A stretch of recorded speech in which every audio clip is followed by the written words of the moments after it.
Assalamualaikum warahmatullahi wabarakatuh. Perkenalkan, nama saya Muhammad Farandani, nomor absen 17 dari kelas 11 MIPA 1. Nah, pada kesempatan kali ini kita akan membahas mengenai apa itu koloid. Apa sih koloid itu? Koloid adalah bentuk campuran dispersi atau yang disebut dengan dispersi yang keadaannya antara larutan dan suspensi. Larutan dan suspensi. Jadi koloid berada di tengah-tengahnya. Nah, sebelum membahas koloid lebih lanjut, kita perlu mengenal apa yang namanya sistem dispersi. Kenapa? Karena koloid termasuk ke dalam sistem dispersi. Sistem dispersi atau yang disebut dengan persebaran zat merupakan sistem di mana suatu zat tersebar merata ke dalam zat lain. Zat yang menyebar disebut zat terdispersi, umumnya jumlahnya lebih sedikit. Dan medium tempat menyebarnya zat terdispersi disebut medium pendispersi, umumnya jumlahnya lebih banyak. Kemudian jenis dispersi. Jenis dispersi dibagi berdasarkan ukurannya. Dan jenis dispersi terdapat 3, yakni sistem dispersi halus atau yang kerap disebut sebagai larutan, kemudian sistem dispersi koloid, dan sistem dispersi kasar atau yang kerap dikenal sebagai suspensi. Nah, setelah mengenal apa saja sih jenis-jenis yang termasuk dengan sistem dispersi, yakni larutan, koloid, dan suspensi, kita akan membahas mengenai perbedaan dari 3 jenis tersebut. Yang pertama adalah larutan. Larutan memiliki ukuran partikel yang sangat kecil, yakni kurang dari 1 nanometer. Dan larutan sendiri merupakan satu fase, sehingga homogen. Larutan sendiri tampak jernih. Dengan ukurannya yang kecil, dia tidak dapat disaring. Mengenai stabilitasannya, larutan sendiri sangat stabil, sehingga tidak memisah jika didiamkan atau tidak mengendap jika didiamkan. Contohnya adalah larutan garam, larutan gula, cuka, larutan sirup, soda, dan lain-lain. Kemudian yang kedua adalah koloid. Koloid sendiri memiliki ukuran partikel 1 hingga 100 nanometer. Koloid sendiri 2 fase. Secara makroskopis homogen, tampaknya dia homogen, tetapi secara mikroskopis dia heterogen. Koloid sendiri tampaknya keruh, dan dengan ukuran partikel 1 hingga 100 nanometer, dia dapat disaring. Dengan catatan harus disaring dengan penyaring ultra. Kemudian mengenai stabilitasnya, koloid sendiri relatif stabil, sehingga sukar memisah jika didiamkan atau diendapkan. Contoh dari koloid sendiri adalah cat, susu, asap, dan lain-lain. Kemudian yang ketiga adalah suspensi. Suspensi sendiri merupakan sistem dispersi yang paling besar, karena ukuran partikelnya lebih dari 100 nanometer. Suspensi sendiri 2 fase, sehingga dia heterogen. Suspensi ini sangat keruh, lebih keruh dari koloid. Karena ukurannya yang besar lebih dari 100 nanometer, suspensi juga dapat disaring dengan penyaring biasa, tidak perlu penyaring ultra. Kemudian mengenai stabilitas dari suspensi, suspensi ini tidak stabil sehingga memisah jika didiamkan. Contohnya adalah air kopi. Setelah mengenal mengenai apa sih larutan, perbedaannya dengan koloid dan suspensi, kita akan membahas lebih dalam mengenai koloid. Nah, jenis-jenis koloid. Dalam sistem koloid, zat terdispersi dan medium pendispersi dapat berupa zat padat, cair, atau gas. Kita ingat kembali, zat yang menyebar disebut zat terdispersi. Umumnya jumlahnya lebih sedikit, dan medium tempat menyebarnya zat terdispersi disebut medium pendispersi. Umumnya jumlahnya lebih sedikit. Berdasarkan hubungan antara fase pendispersi dan medium dispersi atau fase terdispersi, macam koloid dapat dibedakan menjadi yang pertama, kita bisa pada fase terdispersi berupa padat. Ketika dia bertemu dengan cair atau padat, dia merupakan sol. Ketika padat bertemu dengan cair, merupakan sol saja. Namun ketika padat bertemu dengan padat, ditambahkan dengan sol padat.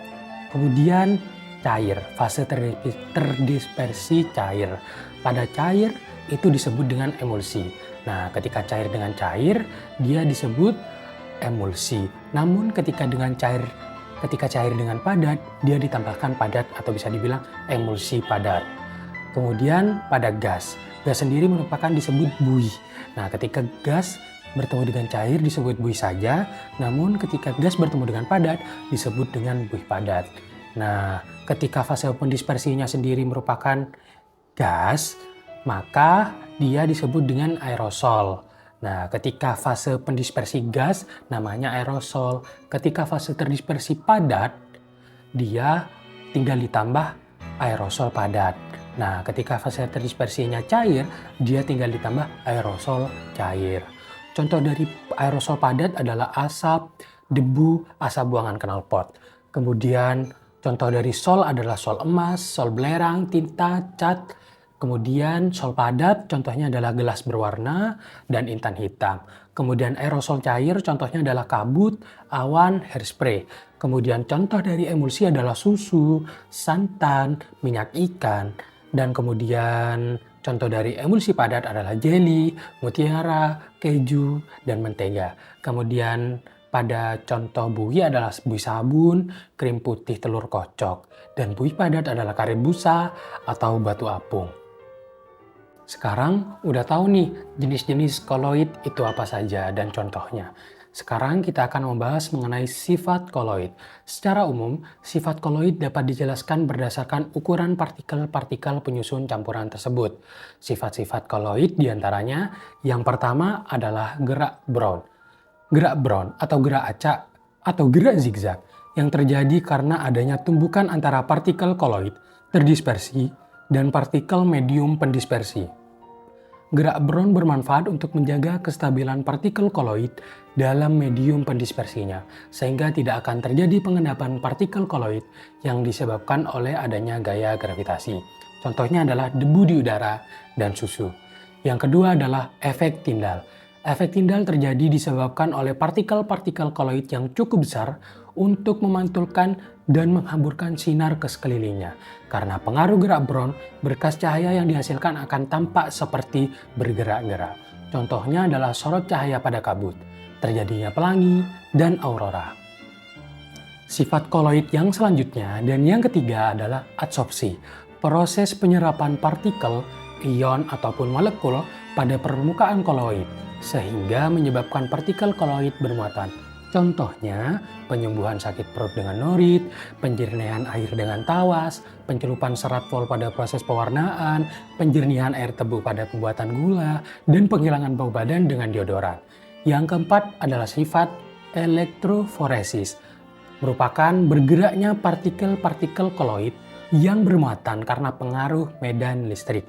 Contohnya, penentuan muatan suatu partikel koloid, identifikasi DNA, dan cara kerja alat Cottrell, yakni alat penyaringan debu atau polusi di pabrik.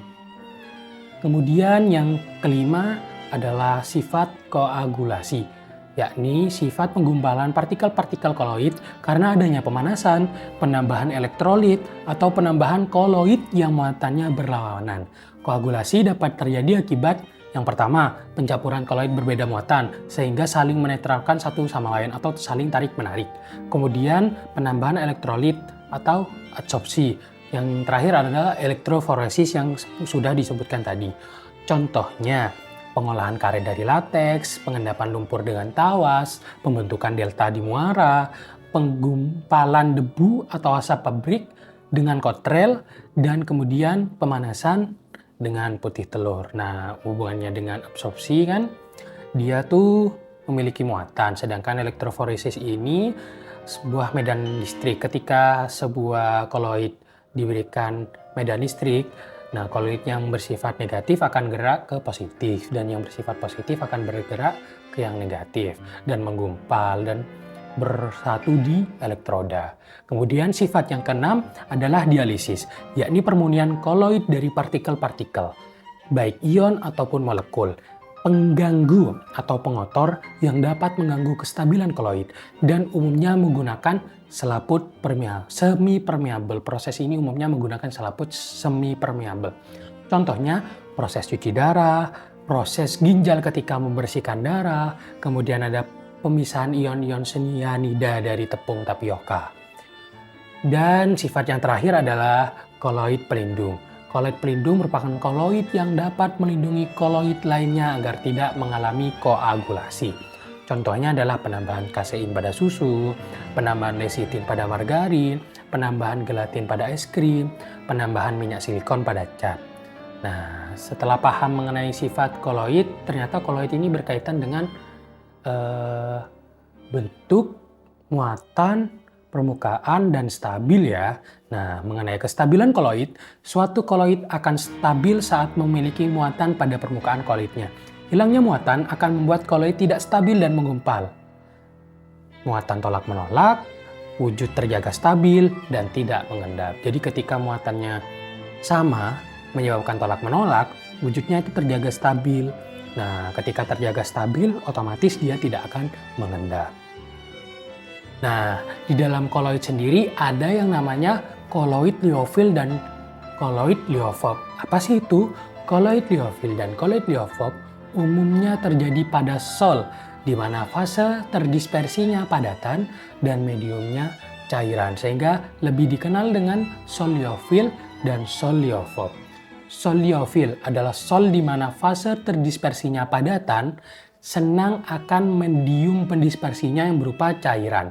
Atau dapat dikatakan bahwa zat terdispersi mempunyai afinitas atau daya tarik yang besar terhadap medium pendispersinya. Contoh sol liofil adalah lem, cat, dan agar-agar. Kemudian ada yang namanya sol liofob. Sol liofob adalah kebalikan dari sol liofil, di mana sol fase terdispersinya padatan, kurang senang akan medium pendispersinya cairan. Atau juga dapat dikatakan bahwa zat terdispersi mempunyai afinitas atau daya tarik yang kecil terhadap medium pendispersinya. Contoh sol liofob sendiri adalah sol belerang dan sol-sol logam. Setelah tahu nih apa sih yang namanya koloid liofil dan koloid liofob, kita akan membahas mengenai sifat-sifatnya. Yang pertama adalah koloid liofil. Koloid liofil ini sederhana, mudah untuk dibuat. Kemudian mempunyai muatan yang kecil atau bahkan tidak bermuatan. Yang ketiga, partikel sol liofil mengadsorpsi medium pendispersinya seperti namanya liofil. Kemudian memiliki viskositas atau kekentalan lebih besar daripada viskositas medium pendispersinya. Jadi dia lebih kental daripada medium pendispersinya. Kemudian tidak mudah menggumpal dengan penambahan elektrolit. Dia juga bersifat reversibel, sehingga dia bisa diolah kembali menjadi koloid. Kemudian dia memberikan efek tindal yang lemah. Dan yang terakhir adalah dapat bermigrasi ke elektroda, bergantung pada jenis muatannya, atau bahkan tidak bisa sama sekali bermigrasi. Nah, kemudian yang kedua adalah koloid liofob. Koloid liofob sendiri ini merupakan koloid yang rumit, seperti baju yang anti air atau memiliki sifat tawas. Nah, sehingga proses pembuatannya ini cukup rumit, memerlukan proses yang cukup rumit untuk dibuat. Kemudian dia memiliki muatan, bisa positif atau negatif. Dan partikel-partikelnya tidak mengabsorpsi medium pendispersinya. Sesuai dengan namanya koloid liofob, tidak mengabsorpsi medium pendispersinya. Kemudian memiliki viskositas hampir sama dengan viskositas medium pendispersinya. Jadi kekentalannya itu hampir sama dengan medium pendispersinya. Kemudian dia mudah menggumpal dengan penambahan elektrolit. Dia juga bersifat irreversibel. Jadi kalau sudah terabsorpsi, dia sudah tidak bisa diolah lagi menjadi semula. Nah, untuk dia sendiri, koloid liofob sendiri memberikan efek tindal yang jelas. Dan dia akan bergerak ke elektroda, bergantung pada jenis muatan partikelnya. Setelah memahami itu semua, kita akan membahas mengenai pembuatan koloid. Koloid sendiri bisa dibuat melalui kondensasi ataupun dispersi. Pertama, kita akan membahas mengenai kondensasi. Kondensasi merupakan menggabungkan partikel larutan menjadi partikel lebih besar atau koloid. Atau bisa bilang larutan ke koloid. Dilakukan secara kimia. Nah, secara kimia ini ada yang namanya reaksi pengendapan, yakni mereaksikan dua zat yang akan membentuk endapan. Contohnya adalah pembuatan sol AgCl dalam plasteruka. Kemudian ada reaksi hidrolisis, yakni mereaksikan suatu zat dengan air. Contohnya adalah pembuatan sol FeOH3. Dan kemudian ada yang namanya reaksi substitusi, yakni mereaksikan dua zat yang melibatkan pertukaran ion-ion antar reaktannya. Contohnya pembuatan sol AAS2S3. Nah, yang terakhir adalah reaksi redoks, yakni mereaksikan zat yang akan merubah biloks unsur-unsurnya. Contohnya pembuatan sol AU. Nah, yang selanjutnya adalah secara fisika. Secara fisika ini bisa dilakukan melalui pembunuhan uap, pendinginan, penggantian pelarut, atau pembentukan sol raksa. Selanjutnya nih, yakni dengan dispersi, yakni ukuran partikel lebih besar dihaluskan sehingga menghasilkan partikel zat yang lebih kecil hingga ukuran koloid. Bisa dibilang suspensi ke koloid, lalu dimasukkan ke dalam medium dispersi. Contohnya, yakni melalui busur Bredig. Logam yang akan dijadikan koloid dijadikan elektroda dan dicelupkan dalam pendispersi lalu dialiri listrik.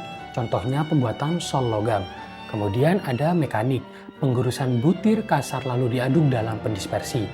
Contohnya pembuatan sol belerang. Dan ada peptisasi. Nah, dia memecah partikel yang mengendap dengan menambah elektrolit. Contohnya pembuatan agar-agar. Dan yang terakhir adalah homogenasi, yakni membuat zat menjadi homogen lalu memperkecil ukurannya. Nah, setelah memahami pemaparan materi tentang koloid yang sudah dijelaskan tadi, pada kesempatan kali ini kita akan melakukan percobaan mengenai efek Tyndall. Nah, adakah yang masih ingat dengan efek Tyndall? Efek Tyndall merupakan penghamburan cahaya akibat sebuah sistem dispersi ukurannya cukup besar dan diakibatkan juga oleh gerak Brown. Nah, pada percobaan kali ini saya akan menggunakan spesi dari 3 jenis dispersi yang sudah disebutkan tadi. Dispersi halus, dispersi koloid, dan dispersi kasar atau suspensi. Adakah yang masih ingat masing-masing dari contoh yang sudah 3 jenis dispersi yang sudah disebutkan barusan? Nah, pada percobaan kali ini saya akan menggunakan gula sebagai contoh dispersi halus, susu sebagai dispersi koloid, dan bubuk kopi sebagai dispersi kasar atau suspensi. Dan alat bahan yang kita gunakan pada percobaan efek Tyndall kali ini adalah air dalam gelas. Nah, untuk volumenya saya gunakan kira-kira 100 ml. Kemudian bubuk kopi, susu, dan gula masing-masing 25 gram, sendok untuk mengaduk, dan kertas. Dan tak lupa cahaya dari senter HP. Berikut adalah foto mengenai alat dan bahan yang digunakan pada percobaan kali ini. Pertama-tama kita masukkan bubuk kopi ke dalam gelas.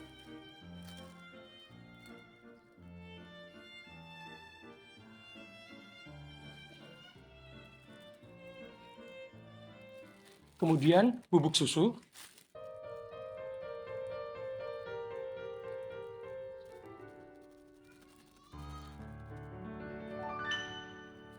Dan terakhir gula.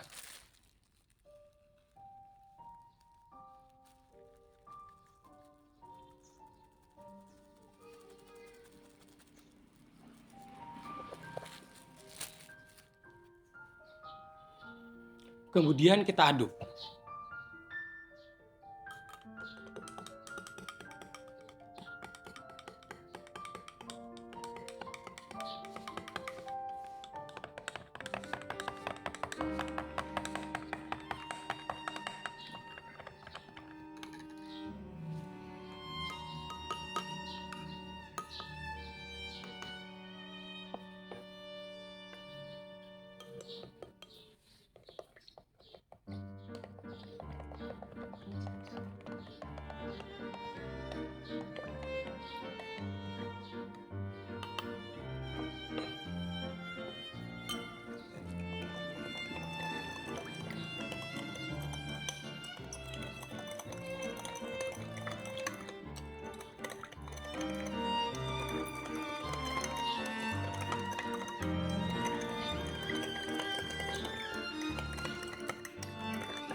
Setelah diaduk, kita diamkan sejenak agar masing-masing dari contoh jenis dispersi ini untuk mengendap. Nah, setelah didiamkan beberapa saat atau diendapkan, kira-kira apa yang akan terjadi ya?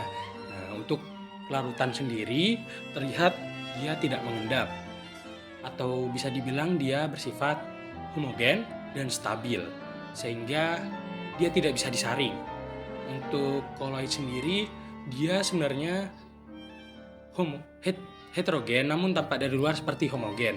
Nah, dikarenakan ukurannya yang tidak terlalu kecil dan tidak terlalu besar, dia bisa disaring.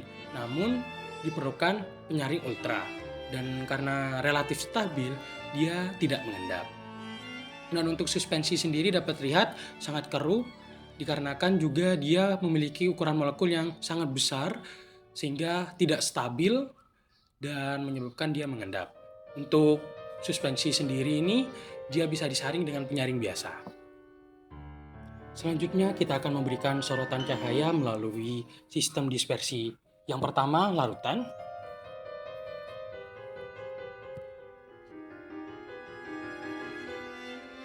Dapat terlihat bahwa cahaya mampu menembus larutan tanpa dihamburkan atau dibiaskan. Dikarenakan larutan ini memiliki ukurannya relatif kecil, sehingga tidak mampu membiaskan atau menghamburkan cahaya yang lewat dengan sangat baik. Sehingga dapat terlihat cahaya yang dihamburkan atau dilewati oleh cahaya yang melewati larutan ini cukup terang, dan dapat dilihat bahwa larutan tampak cukup jernih. Yang kedua merupakan susu. Susu merupakan salah satu contoh koloid. Nah, koloid sendiri merupakan suatu jenis dispersi yang keberadaannya di antara larutan dan suspensi. Nah, ukurannya sendiri tidak terlalu kecil dan tidak terlalu besar, sehingga dia mampu menghamburkan cahaya, namun dia tidak mengendap, relatif stabil, dan tampak seperti homogen, padahal aslinya heterogen, dan memerlukan penyaring ultra. Nah, dapat terlihat cahaya tidak mampu dihamburkan atau tidak mampu melewati koloid. Dapat dilihat. Selanjutnya adalah kopi yang merupakan contoh suspensi yang memiliki ukuran molekul sangat-sangat besar, tidak stabil sehingga mengendap dan sangat keruh. Dapat terlihat bahwa cahaya tidak mampu melewati kopi atau suspensi. Nah, dikarenakan ini memiliki ukuran yang sangat besar, sekitar lebih dari 100 nanometer, sehingga dia mampu mengamburkan cahaya dengan sangat baik, tidak ada cahaya yang lolos dan mampu melewati dari suspensi berupa kopi ini. Kesimpulan dari percobaan ini adalah efek Tyndall merupakan efek di mana sebuah sistem dispersi mampu untuk menghamburkan cahaya. Larutan sendiri, larutan atau dispersi halus, memiliki ukuran partikel atau molekul yang kecil sehingga dapat dikatakan homogen, tidak dapat disaring, dan ketika cahaya mencoba untuk melewati larutan tersebut tidak dibiaskan atau dihamburkan sehingga dapat dilewati dengan baik. Untuk susu dan kopi sendiri merupakan koloid dan suspensi, keruh, memiliki ukuran yang lebih besar daripada larutan sehingga cahaya dihamburkan dengan baik atau bahkan tidak mampu melewati dari koloid atau suspensi itu sendiri. Nah, sekarang kita sudah selesai nih. Bagaimana dengan proses percobaan tadi? Apakah kalian sudah paham mengenai efek Tyndall yang mampu digunakan untuk membedakan apa yang namanya larutan, koloid, dan suspensi? Semoga dengan seluruh penjelasan mengenai koloid, kita lebih paham mengenai koloid, termasuk dengan sistem dispersi itu sendiri. Terima kasih sudah menonton dan memahami serta menyimak. Wassalamualaikum warahmatullahi wabarakatuh.